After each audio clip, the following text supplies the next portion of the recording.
Ils arrivèrent sur l'autre rive, de l'autre côté de la mer de Galilée, dans le pays des Géraséniens. Comme Jésus sortait de la barque, aussitôt un homme possédé d'un esprit impur s'avança depuis les tombes à sa rencontre. Il habitait dans les tombeaux, et personne ne pouvait plus l'attacher, même avec une chaîne. En effet, on l'avait souvent attaché avec des fers aux pieds et des chaînes, mais il avait rompu les chaînes, brisé les fers, et personne ne pouvait le maîtriser. Sans arrêt, nuit et jour, il était parmi les tombeaux, et sur les collines, à crier et à se blesser avec des pierres. Voyant Jésus de loin, il accourut, se prosterna devant lui, et cria d'une voix forte. « Que me veux-tu, Jésus, fils du Dieu Très-Haut ? Je t'adjure par Dieu, ne me tourmente pas. » Jésus lui disait en effet, « Esprit impur, sors de cet homme. » Et il lui demandait, « Quel est ton nom ?»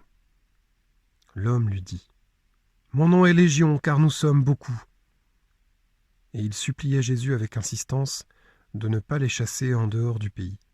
Or il y avait là, du côté de la colline, un grand troupeau de porcs qui cherchait sa nourriture. Alors les esprits impurs supplièrent Jésus, « Envoie-nous vers ces porcs, et nous entrerons en eux. » Il le leur permit. Ils sortirent alors de l'homme et entrèrent dans les porcs. Du haut de la falaise, le troupeau se précipita dans la mer. Il y avait environ 2000 porcs, et ils se noyaient dans la mer. Ceux qui les gardaient prirent la fuite. Ils annoncèrent la nouvelle dans la ville et dans la campagne, et les gens vinrent voir ce qui s'était passé. Ils arrivent auprès de Jésus. Ils voient le possédé assis, habillé, et revenu à la raison, lui qui avait eu la légion de démons, et ils furent saisis de crainte. Ceux qui avaient vu tout cela leur racontèrent l'histoire du possédé et ce qui était arrivé au porc. Alors ils se mirent à supplier Jésus de quitter leur territoire. Comme Jésus remontait dans la barque, le possédé le suppliait de pouvoir être avec lui. Il n'y consentit pas, mais il lui dit « Rentre à la maison, auprès des tiens, annonce-leur tout ce que le Seigneur a fait pour toi dans sa miséricorde. » Alors l'homme s'en alla. Il se mit à proclamer dans la région de la Décapole ce que Jésus avait fait pour lui, et tout le monde était dans l'admiration. Jésus regagna en barque l'autre rive, et une grande foule s'assembla autour de lui. Il était au bord de la mer.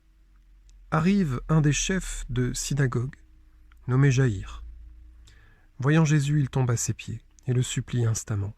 « Ma fille, encore si jeune, est à la dernière extrémité.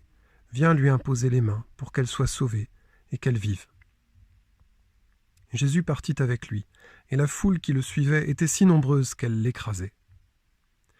Or une femme qui avait des pertes de sang depuis 12 ans, elle avait beaucoup souffert du traitement de nombreux médecins, et elle avait dépensé tous ses biens sans avoir la moindre amélioration, au contraire, son état avait plutôt empiré. Cette femme donc, ayant appris ce qu'on disait de Jésus, vint par derrière dans la foule, et toucha son vêtement.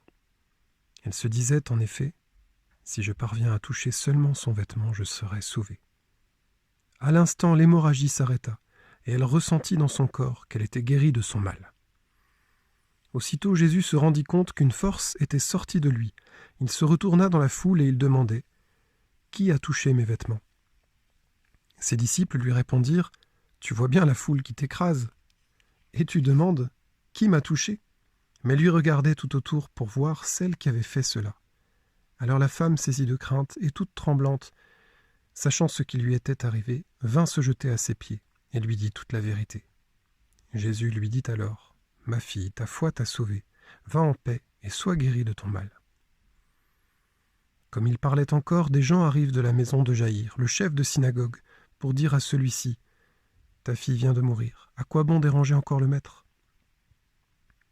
Jésus, surprenant ces mots, dit au chef de synagogue, « Ne crains pas, crois seulement. » Il ne laissa personne l'accompagner sauf Pierre, Jacques et Jean, le frère de Jacques. Ils arrivent à la maison du chef de synagogue. Jésus voit l'agitation et des gens qui pleurent et poussent de grands cris. Il entre et leur dit, « Pourquoi cette agitation et ces pleurs ? L'enfant n'est pas morte, elle dort. » Mais on se moquait de lui. Alors il met tout le monde dehors, prend avec lui le père et la mère de l'enfant, et ceux qui étaient avec lui. Puis il pénètre là où reposait l'enfant. Il saisit la main de l'enfant et lui dit « Talita koum », ce qui signifie « Jeune fille, je te le dis, lève-toi ».